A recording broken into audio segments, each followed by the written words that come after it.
சூரி என்ன கைதட்ட காணோம்?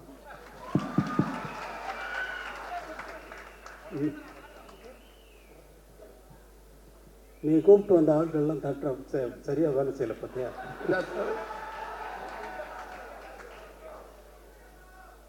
சார் எல்லாமே அன்பு தம்பிகள் தான் சார், அன்னைகள் தான் சார்.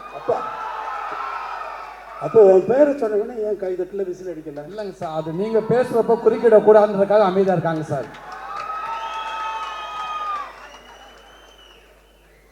இப்போ எத்தனை படத்தில் நடிக்கிறீங்க? எத்தனை படத்தில் கதாநாயகன் நடிக்கிறீங்க? சார் இப்போ 3 படத்தில் நடித்து முடிச்சிருக்கேன் சார். எத்தனை படத்தில் கதாநாயகனாக நடிச்சுக்கிட்டு இருக்கீங்கன்னு கேட்குறேன். கதை நாயகனா அடுத்து 2 படத்தில் நடிக்க போறேன் சார். 2 படத்தில் நடிக்க போகிறேன். கதாநாயகனை உன்னை ஆக்குனது வெற்றிமாறன் தான். காமெடி தானே நடிச்சாங்க சார். இப்போ நீ கதாநாயகனை நடிக்கிறது காமெடியா கதாநாயகனா?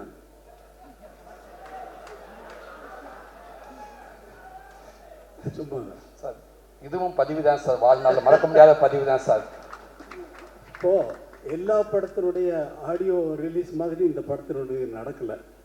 சும்மா ஒன்று பேரை சொன்ன உடனே நிறைய கை தட்டுவாங்கன்னு நான் முதல்ல நான் வந்த உடனே எனக்கு கை தட்டுவாங்கன்னு பார்த்தேன் பட்னில். சரி சூரி பேரை சொல்லிடலாம், அதனால் கை தட்டுவாங்க, இன்னும் கை தட்டுவாங்களான்னு நினச்சி சொன்னேன். கை தட்டலை, அதனால தான் ஒன்று கூப்பிட்டு. அது நீங்கள் இருக்கேன்றாங்க சார்.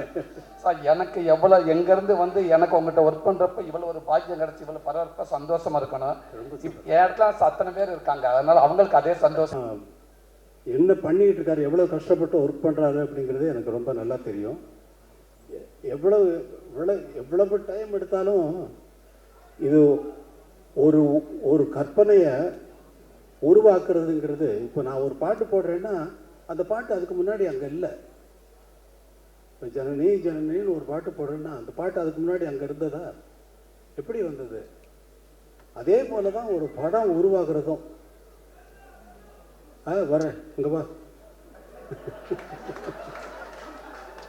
சார். இதுக்கு எனக்கு எந்த சம்பந்தம் இல்லை சார். நீங்கள் ஆள் கூப்பிட்டு வரலையா? பாருங்க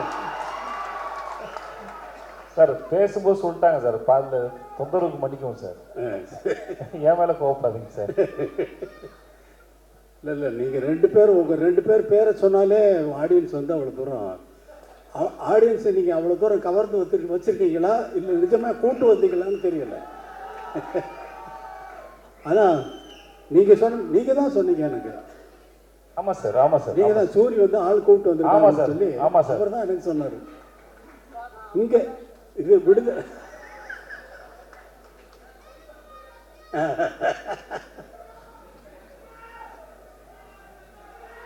ரொம்ப சொன்னார். தினந்தனமோ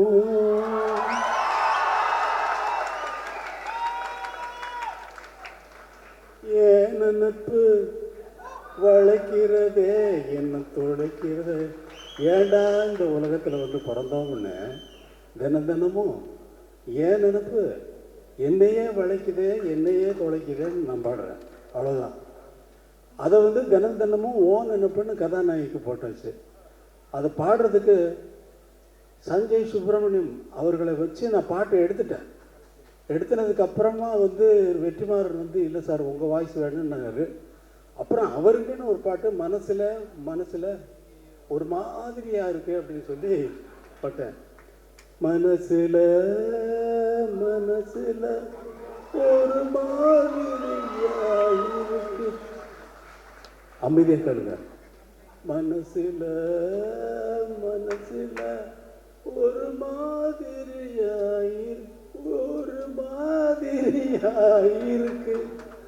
அப்படின்னு அவரை பாட வைக்கிறதுக்கு அவர் சொல்லி அவர் எவ்வளோ பெரிய ஆள் தெரியுமா? அவர் கர்நாடக மியூசிக்கில் ரொம்ப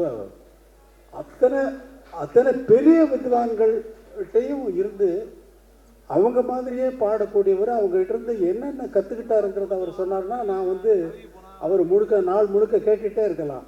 அப்படிப்பட்ட ஒரு சங்கீத வித்வான் அவர்.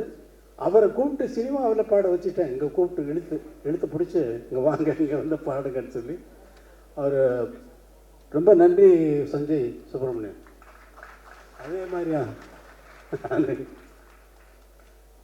வேற என்ன பேசுறதுன்னு தெரியல. இந்த விடுதலையை வந்து உங்களை மாதிரியே நான் ரொம்ப ஆவலோடு எதிர்பார்த்துக்கிட்டு இருக்கேன். ஏன்னா நான் தான் முதல்ல பார்ப்பேன். எனக்கு அப்புறம் தான் நீங்கள்லாம் பார்க்க முடியும். நான் தானே முதல் ரசிகன், எனக்கு தானே முதல்ல போட்டு காட்டுறீங்க. இப்போ நீங்களே பார்க்கறதுக்காக படம் எடுக்கிறீங்க இல்லை, எல்லாரும் பார்க்கறதுக்கு தான் படம் எடுத்துருக்காரு. இந்த படத்தை ரொம்ப ஆவலோடு எதிர்பார்த்துருக்கேன். எல்லாரும் எதிர்பார்க்கறது வந்து ஃபஸ்ட்டு பார்ட்டை நினச்சிக்கிட்டு செகண்ட் பார்ட்டில் இப்படி தான் வரும்னு எதிர்பார்க்காதீங்க. அவர் வேறு ரூட்டில் ட்ராவல் பண்ணுறாரு. அது நான் ஒரு மாதிரி இமேஜின் பண்ணிவிட்டு நான் என்னென்னமோ பேத்திக்கிட்டு இருந்தேன் அவரோட ரொம்ப. இப்போ ஆனால் அதெல்லாம் மீறி வந்து ஒரு நல்ல ஒரு வெற்றி படமாக வந்து இதை வந்து ஆக்கணும். இந்த படம் வந்து நல்ல வெற்றி அடையணும். ஏன்னா அவ்வளவு உழைப்பு இருக்குது. இவ்வளவு பேரும் நல்லா உழைச்சிருக்காங்க. ராஜீவ் மேனன் சாரை பார்த்தா அவர் யாருன்னு கேட்டேன். எனக்கு தெரியாது, நான் பார்த்ததில்லை. கேரக்டர் யார் அவர் சார்? ராஜீவ் மேனன் சார். யார் இந்த கேமரா பண்ணுவார்? அவராருங்க. ஆமாம் அவர் தான். என்ன சார்? அதே மாதிரி சேத்தன் இந்த ரொம்ப அவர் செகண்ட் பார்ட்டில் இவர் நான் எதை பார்த்து ரொம்ப பாராட்டணும் அதெல்லாம் வெற்றிமாறன் கட் பண்ணிட்டாரு. அவரை கூப்பிட்டு ஸ்டுடியோவில் வச்சுட்டு அவங்க ஃபேமிலி எல்லாமே வந்து அவரை ரொம்ப பாராட்டினேன். அவ்வளோ தூரம் ரொம்ப நல்லா நடிச்சிருக்கீங்க அப்படின்னு சொல்லி பாராட்டினேன். சார் எனக்கு லைஃப்பில் இது ரொம்ப பெரிய விஷயம் சார் அப்படின்னாரு. ஆனால் அதெல்லாம் நான் வந்து எதிர்பார்த்து பார்த்தா அதெல்லாம் கட் பண்ணிட்டார் வெற்றிமாறன். ஆனால் அவர் தானே டைரக்டர், அவர் டிசைட் பண்ணுறாரு. அவர் டிசைட் பண்ணுறது தான் நம்ம படமாக பார்க்குறோம். இந்த ஒரு படத்தை உருவாக்குறது ஒரு ரொம்ப கஷ்டமான விஷயம். ஒரு டியூனை உருவாக்குறது அதே போல். டியூன் வந்து எனக்கு வந்து எப்பொழுதுமே என்ன இருக்கும்னா, ஒரு டைரக்டர் ஒரு படம் ஒர்க் பண்ணுறேன்னா மைண்டு உள்ளே வந்து ஒரு சிச்சுவேஷன் சொன்னாங்கன்னா உள்ளே வந்து பிளாங்க் ஆகிடும், எம்டியாக இருக்கும், ஒரு கற்பனையும் இருக்காது. ஆரம்பித்தாச்சுன்னா அது பாட்டுக்கு வந்துக்கிட்டே இருக்கும். ஒரு டைரக்டர் வந்து ஒரு படம் நான் தெலுங்கில் ஒர்க் பண்ணுறேன். அந்த படத்துக்கு அந்த கதை சொன்ன உடனே இந்த படத்துக்கு சார் நான் ஒரு ஆகாயத்தில் ஒரு புள்ளி வைக்கணும் அப்படின்னு என்னுடைய எண்ணம். அதாவது இசையில் ஆகாயத்தில் எப்படி புள்ளி வைப்பீங்க? அதே மாதிரி இந்த படத்தினுடைய இசை வந்து ஆகாயத்தில் புள்ளி வச்ச மாதிரி இருக்கணும்னு நினச்சிக்கிட்டு போகிறேன் கம்போசிங்கு. அவர் சொன்ன அவங்க எல்லாம் பாட்டெல்லாம் எழுதிட்டு வந்துட்டாங்க ஃபுல்லாக கம்ப்ளீட்டாக. அப்படியே தூக்கி வச்சுட்டு அவங்க போட்ட அவங்க எழுதிக்கிட்டு வந்த பாட்டெல்லாம் வரிசையாக டியூன் பண்ண ஆரம்பித்தேன். அந்த மாதிரி ஒரு படம் பண்ணேன். இது எக்ஸ்பீரியன்ஸ், என்னுடைய எக்ஸ்பீரியன்ஸு. என்னுடைய எதிர்பார்ப்புக்கு தகுந்த மாதிரி படங்கள் அமையிறது வேற, ஆனால் அவங்களுடைய எதிர்பார்ப்புக்கு நான் கொடுக்கறது வேற. எனக்கு அது ஒரு வேலையே இல்லை. இவங்களுடைய எதிர்பார்ப்புக்கு என்ன ஆகாயத்தில் புள்ளி வச்சிருக்க சார் நான் சொல்ல முடியும் வெற்றிமாறன். அவர் சொல்கிறதெல்லாம் கேட்டுட்டு அப்படியே வாட்சேன்னா அது பாட்டுக்கு அவர் ஃபுல்லாக ரெக்கார்ட் பண்ணுறாரு. ஃபுல்லாக வந்து நான் திடீர்னு பார்த்துட்டு எங்கேயோ திரும்பிட்டு பாடிட்டு பார்த்தா இவர் இப்படி இந்த பக்கம் இப்படி எதை வெற்றிமாறன் ரெக்கார்ட் பண்ணிக்கிட்டு இருக்கீங்களா? அந்த ஃபுட்டேஜ் எல்லாம் எனக்கு கொடுங்க. அவர் வேற எங்கேயாவது போட்டாருன்னா அது ஒரு நல்ல பிரைஸ் கிடைக்கும்.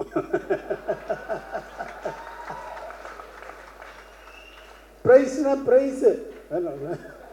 பிரைஸ் ரொம்ப சந்தோஷம். இவ்வளவு நேரம் நான் வந்து ஒரு கேசட் ரிலீஸ் ஃபங்க்ஷனில் வந்து நான் இருந்ததில்லை. எந்த ஃபங்க்ஷனுக்கும் நான் போகிறவன் இல்லை. முதல் முறையாக எல்லாரும் பேசுகிறதையும் அவர் கேட்டார் வெற்றிமாறன் சார் நீங்கள் முதலே பேசிட்டு நீங்கள் போயிடுங்க அப்படின்னாரு. இல்லை நான் இருக்கேன் அப்படின்னு சொன்னேன்.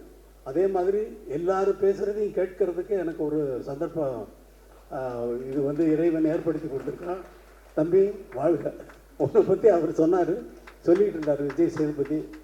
ரொம்ப அப்பாவை கேட்டேன்னு சொல்லு. ரொம்ப நன்றி. எல்லோருக்கும் வணக்கம்.